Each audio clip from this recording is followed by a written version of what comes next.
o salmista canta esse salmo, porque os salmos da Bíblia, eles eram cantados. Davi não tinha um teclado tão lindo, com um som maravilhoso como este. Talvez ele tinha uma harpazinha, com uma cordinha só, um violãozinho só, eu não sei, meio desafinadinho. Mas quando Davi começava a pegar a sua harpa e tocar, até os demônios que estavam na vida de Saul saía. Ele não sabia tocar muito bem, mas ele estava cheio do Espírito Santo. E quando você prega cheio do Espírito Santo, quando você canta cheio do Espírito Santo, quando você toca cheio do Espírito Santo, o milagre acontece na vida das pessoas. Até demônios saem e marcham em retirada. Aí Davi começa a cantar esse salmo. Ele diz: cantarei ao Senhor em todo o tempo. Você vê, era tempo difícil, tempo de crise, tempo de adversidade, tempo de perseguição. Por isso o nosso tema, a difícil tarefa de viver bem em tempos de adversidade. É uma tarefa difícil você viver bem em tempos de adversidade. Mas ele viveu, ele diz, e ele foi expulso lá da terra de Gate, aonde vivia esse sacerdote Abimeleque. Ele foi expulso perante a sua face, mas ele diz, com todos esses ventos contrários contra a minha vida, louvarei ao Senhor em todo o tempo. Tem crente que só louva a Deus, missionário Silene, quando o vento está soprando a favor, é favorável. Ele, glória a Deus, aleluia, estou prosperando, estou crescendo financeiramente, estou bem empregado, estou com saúde, comprei o carro novo, comprei o meu apartamento novo, que maravilha, aleluia, eu vou até hoje lá no shopping center, eu vou comemorar com a família, que maravilha, glória a Deus. Mas é só o vento começar a soprar ao contrário na sua vida, que ele muda de semblante. Ele chega na igreja cabisbaixo, até desgostoso, parece que chupou meia dúzia de limão bem azedo. Aí você chega para ele, e aí, irmão, como é que vai? Para ser sincero, irmão, a coisa não está bem não, viu? Eu não sei, se nem fico na igreja. Eu não sei, rapaz. Parece que Deus não ouve as minhas orações ou as minhas rezas. Quanto mais eu rezo, mais assombração aparece, rapaz. Eu acho que eu vou desistir. Não está adiantando nada eu ir para a igreja. Não está mudando, não está fluindo nada. Olha o comportamento dele. Ele muda.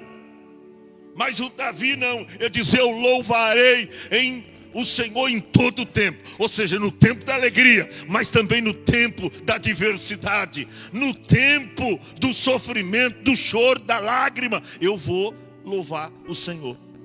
No tempo do celeiro cheio, a despensa abarrotada, mas na escassez, louvarei ao Senhor em todo o tempo. E ele ainda, depois do ponto e vírgula, ele diz, o seu louvor estará continuamente na minha boca. Na segunda, na terça, na quarta, na quinta, na sexta, sábado, no domingo, continuamente o louvor do Senhor vai estar na minha boca.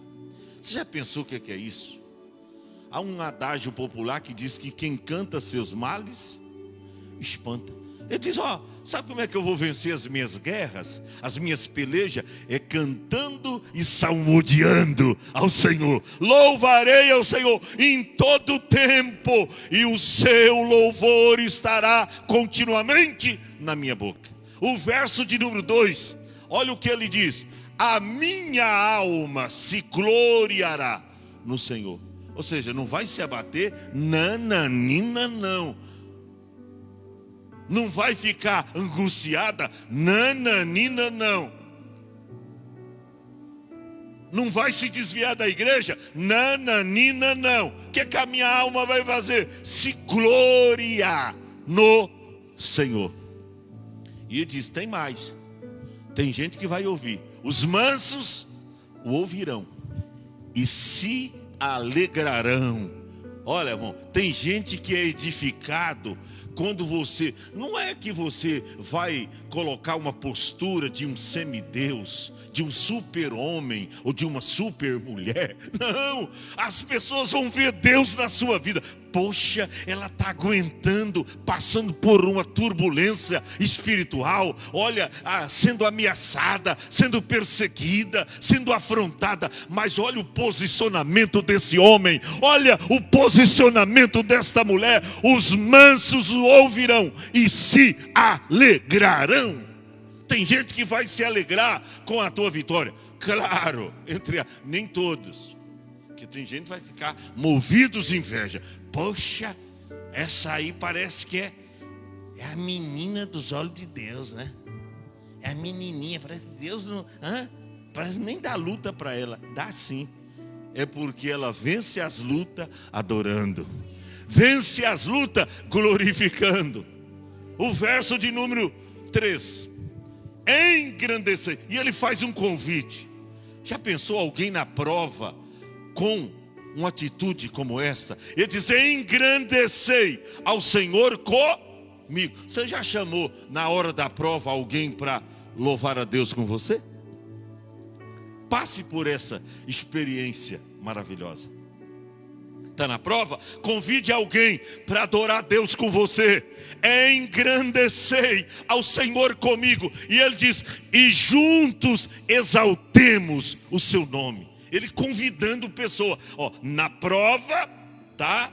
Mas ele provando aqui que é possível, né? Mesmo em meio às adversidades, você tirar para Deus o perfeito louvor. Porque o perfeito louvor, a perfeita adoração, se dá para Deus em momentos difíceis da vida.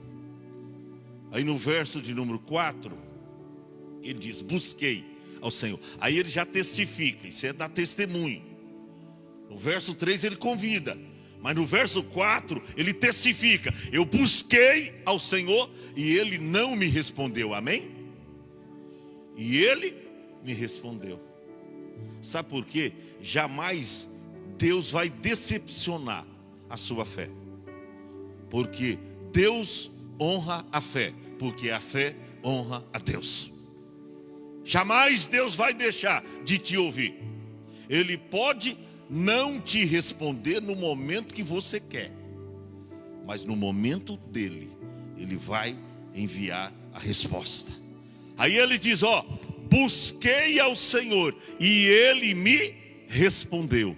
E aí ele diz: livrou-me de todos os meus temores. Irmão, Saul estava com o seu exército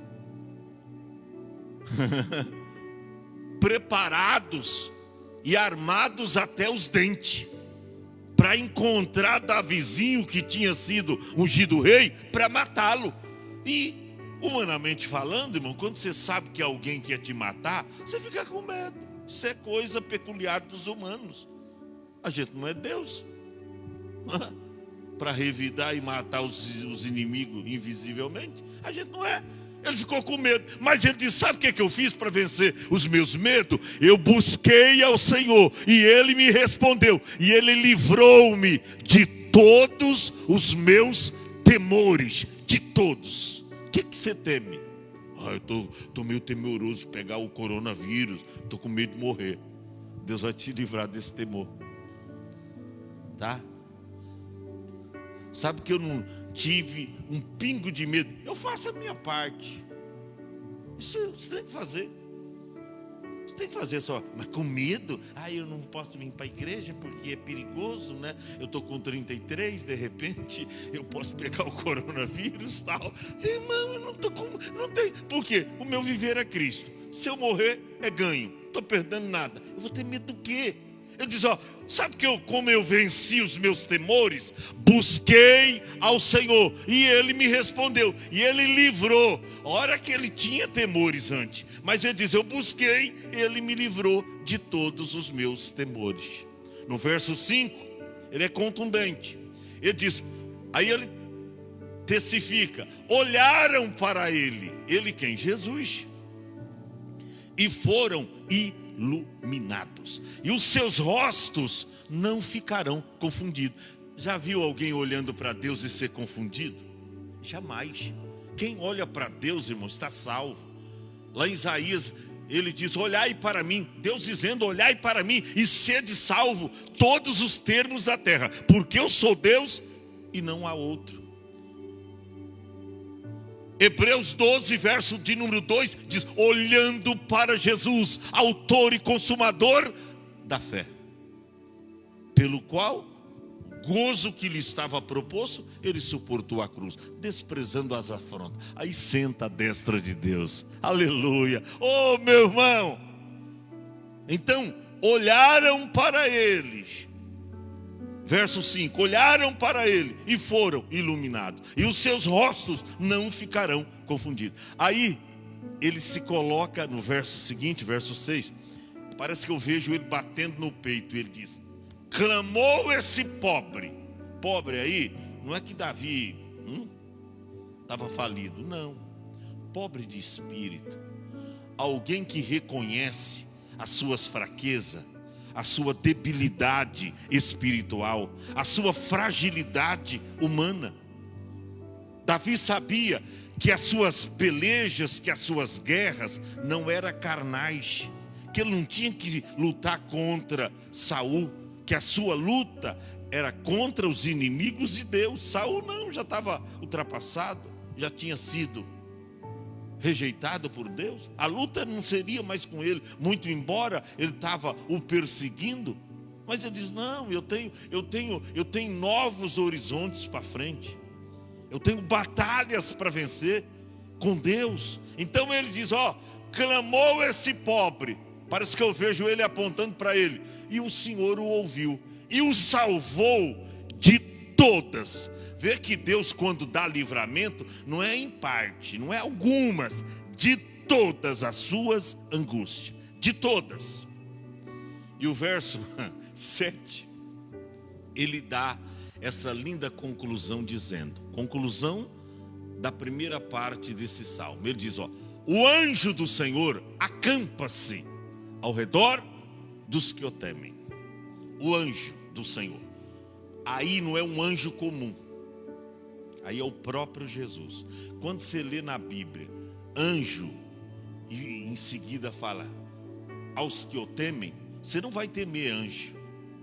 Até no Apocalipse diz que é pecado. Quando o João se prostra diante dos anjos para adorar, imediatamente o anjo diz: levanta-te, adora a Deus, não a mim. Anjo não aceita adoração e não deve ser reverenciado. É anjo, é um mensageiro, entendeu? Mas você é muito mais superior do que um anjo. Que isso, pastor? Vira essa boca para lá. Claro, anjo, Deus diz, fez uma criação de anjo. Haja anjo. E teve tanto lá aqueles que fez uma divisão no céu. Só que eles nunca conheceram o pecado. Eles nunca pegaram na enxada, eles nunca trabalharam, eles nunca tiveram que levantar cedo, eles nunca enfrentaram o pecado, igual nós enfrentamos. Aí Deus dá muito mais importância para nós, para mim, para você, do que para o anjo. Anjo, Deus cria, se ele quiser legiões e legiões, ele, está faltando anjo, ele cria, não, mas ele quer você, que está vivendo nessa terra aqui, que sabe o que é dor, sofrimento, sabe o que é engolir sapo, por causa do nome de Jesus, você não afrontar ninguém, mesmo sendo afrontado. Então, ele quer isto. Então, o anjo não aceita adoração. Aí é o próprio Jesus, o anjo do Senhor, acampa-se ao redor dos que o temem e os livra. Quando você lê na Bíblia, no Velho Testamento, o anjo do Senhor, pode ver que lá está se referindo o próprio Deus. Quando o anjo falou com Abraão, aí mostra lá, o Senhor falou com Abraão. Era o anjo, mas o anjo do Senhor, o próprio Jesus que estava lá no Velho Testamento. Agora o que me chama a atenção, que diz que o anjo faz o quê? Acampamento. O que é fazer acampamento? Desarmar ou tirar da bolsa e armar uma barraca. Acampamento é isso. Você arma a barraca, eu vou acampar-se e vou ficar aqui por um tempo. Ou seja, enquanto você está num lugar perigoso, às vezes está trabalhando lá no alto prédio, lá no último andar. Como é que chama aqueles negócios que fica pendurado do lado de fora? Tem um nome. Andaime. Mas tem uns que é mais perigoso ainda. Eu vi uma japonesa sentada no banquinho daquele, pintando, a mulher, pintando. Eu falei, meu Deus, você vai cair daí e tal. E ela para ali, para cá e tudo. Eu falei, Jesus, só de olhar assim no vídeo dá medo, dá um frio, sabe? Mas não precisa não. Você pode estar lá num lugar perigoso. O anjo do Senhor acampa-se ao redor dos que o temem e os livra. Aleluia! Olha, acampa-se é formar acampamento, tá? Ele tira da bolsa as barracas e diz, o crente está aqui, eu vou ficar do lado dele. Eu vou formar aqui um acampamento. Vou ficar aqui para guardar, para livrar, para proteger, para dar assistência para ele. Porque a Bíblia diz que os anjos, né, agora no sentido anjo, são ministros, trabalha como ministradores em favor dos santos. Aí o anjo do Senhor, que é Jesus, traz miríades, ou uma legião de anjos, para dar ordem ao teu respeito, conforme diz o Salmo 91. Dará ordem ao teu respeito, para te guardar em todos os seus caminhos, diz o Salmo 91. Preste atenção, o verso de número 8. Fala para a gente fazer uma prova. Eu já provei e estou provando até hoje. Mas diz, provai e vede que o Senhor é bom. Provai e vede. Jamais alguém que provou do amor de Deus e de Cristo não venha imediatamente dizer, rapaz, Jesus é bom. Eu sempre, quando vou dar o primeiro testemunho para o novo convertido que aceitou Jesus, eu fico observando muito as suas primeiras palavras. E uns começam a falar e dizem, irmãos, eu me arrependo. Eu falei, meu Deus, será que ele vai dizer que está se arrependendo de ter aceitado Jesus? Aí ele diz, não, eu me arrependo de não ter conhecido Jesus antes. Ele é tão maravilhoso. E ele começa a falar, eu falo, é o Salmo 34, verso de número 8. Provai e vede que o Senhor é bom. Agora, sem provar, o homem não vai descobrir isso. Eu já fiz essa parábola aqui. Eu disse, é a mesma coisa que se chegasse aqui em minhas mãos uma laranja e uma faca. Eu começasse a descascá-la, e depois de descascada, eu começaria então a chupar a laranja, tá? Sugar o seu conteúdo, tal, seu suco, e chupar na presença dos irmãos. Aí depois que eu chupo a laranja, aí eu faço a seguinte pergunta, irmão, e aí, a laranja está doce ou está azeda? Qual seria a resposta conveniente dos irmãos? Pastor, mas peraí, o senhor está chupando a laranja, só o senhor pode dizer se ela está doce ou está azeda. Só aqueles que já provaram do amor de Cristo pode dizer afirmativamente que o Senhor é bom. Outros sim, é a mesma coisa que se chegassem em minhas mãos aqui um prato contendo nele um bife à milanesa. Quem não jantou, irmão, espera, daqui a pouco o pastor está terminando o culto. Os irmãos estão aí e eu estou aqui com aquele prato, sabe aquele bifão, né? O Matias gosta mesmo do contrafilé. É desse tamanho aqui, ó. Aí os irmãos aí, eu estou aqui, só saboreando. O Divino gostou também. E eu estou aqui comendo bife à milanesa. Os irmãos olhando para mim. Rapaz, o pastor está até lambando o beiço. O negócio está bom ali, mas o pastor não quer repartir. Depois que eu como todo o bife, eu imito a seguinte pergunta para os irmãos. E aí, irmãos, como é que está o bife? Está saboroso, está gostoso, bem temperadinho, como é que está? Qual é a resposta dos irmãos? Pastor, peraí. não seja inconveniente, pastor. O senhor está comendo bife, só o senhor pode dizer se ele está salgado, bem temperado, está delicioso ou não, só o senhor.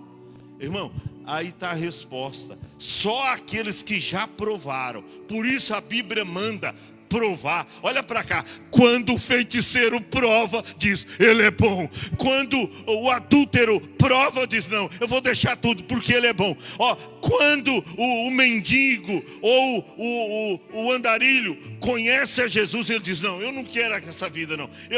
Eu vou andar com Jesus. Sabe por quê? Porque Jesus é bom. O drogado prova, ele vai dizer, Jesus é bom. Provai e vede. Primeiro ele prova, para depois ver. Tem gente que quer ver primeiro. Nem sabe que tem gente que critica a gente. Esses crentes aí, né? Fanáticos, todo dia na igreja, não sei o que, sabe? Coitado, eles não sabem nada. Não tem entendimento, está como uma mula, não tem entendimento. Ô irmão, prova o que nós estamos provando aqui, para ver se eles vão querer deixar de Jesus demais. Não deixa. Quem conhece a Jesus verdadeiramente, jamais o deixa.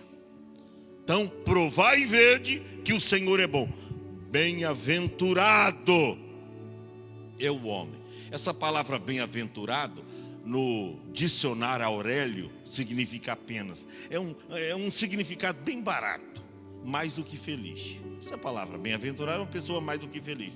Só que pela Bíblia, no Código Divino, a Bíblia Sagrada, a tradução dessa palavra bem-aventurado é muito mais imperativa.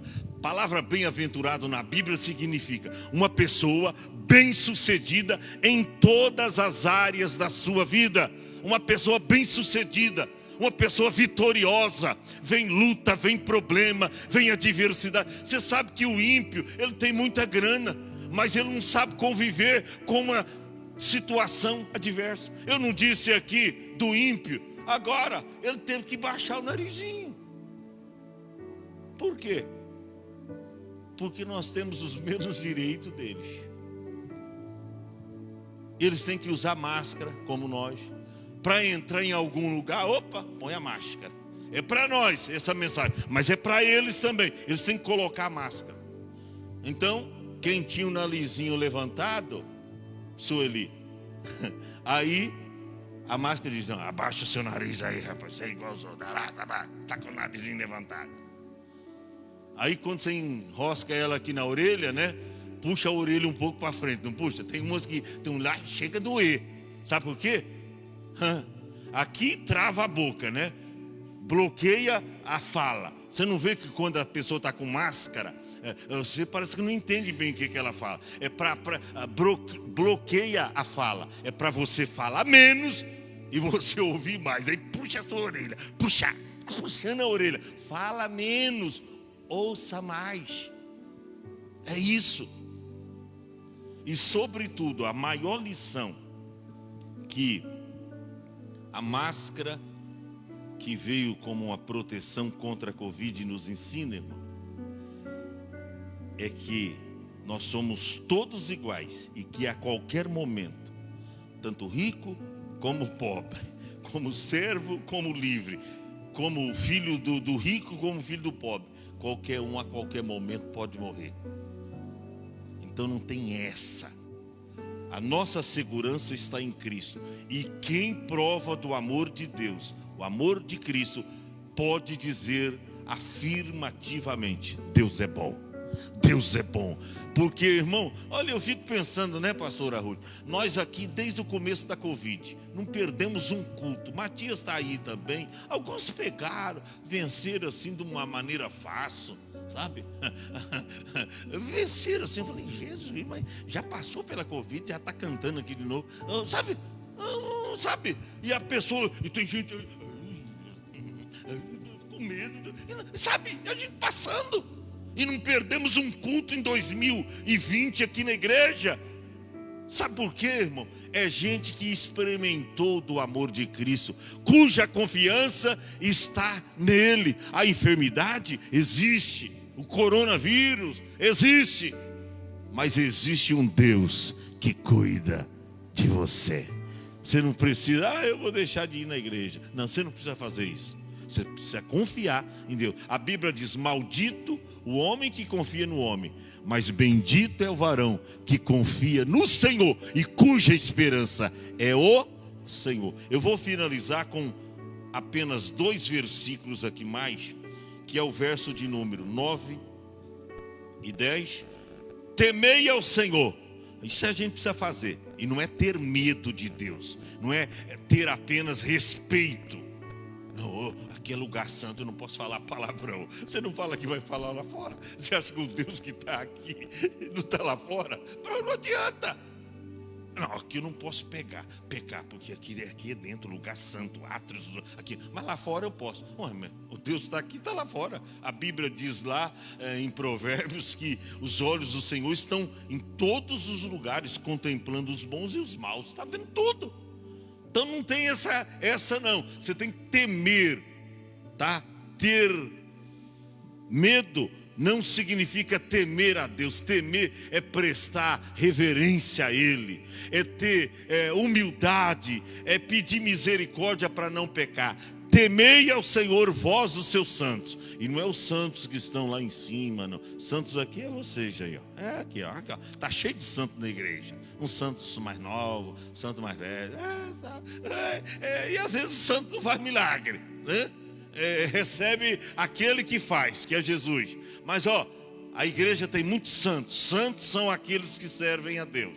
Temei ao Senhor, vós os seus santos, pois não tem falta alguma aqueles que o temem. Nem luta não falta para a gente, rapaz, tem hora. Você nem precisa procurar. Ela vem. E vem para te provar, para te melhorar. É o processo espiritual que Deus usa. Você viu o pastor falando aí ontem? É o processo que Deus usa, irmão. Então, não falta nada para aqueles que temem ao Senhor. Por isso o salmista diz no Salmo 23: o Senhor é o meu pastor, nada me faltará.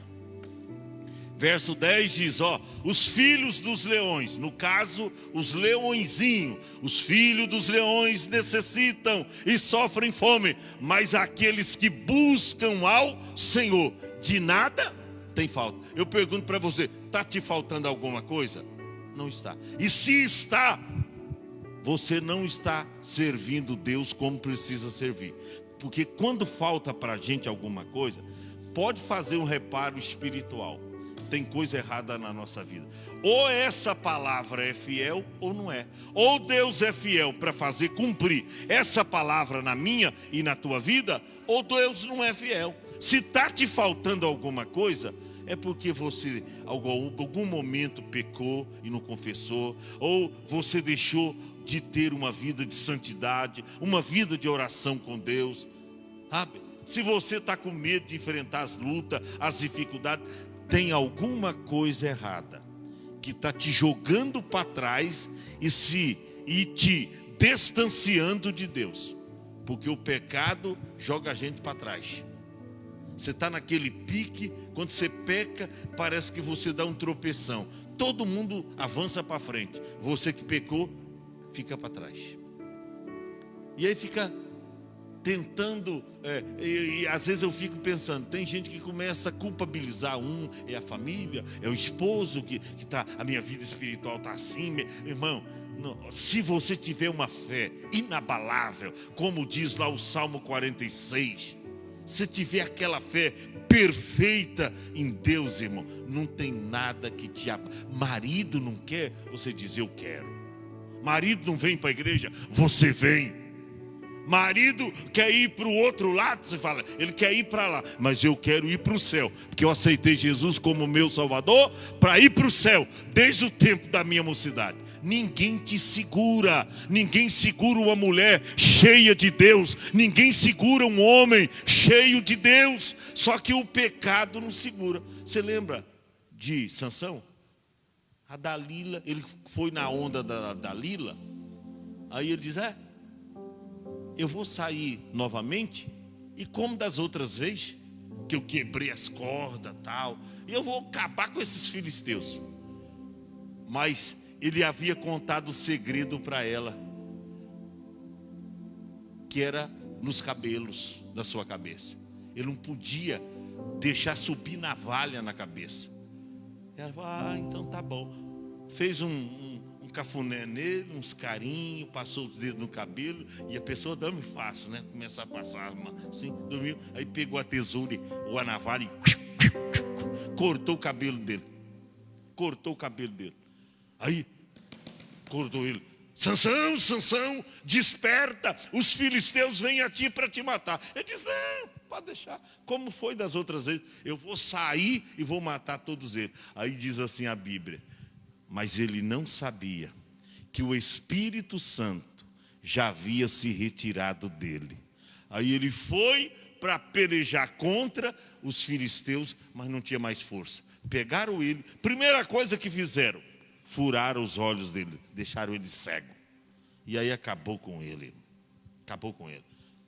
Foi um desastre para a nação de Israel. Por quê? Porque ele deu lugar ao pecado. Mas aqueles que temem ao Senhor de nada tem falta.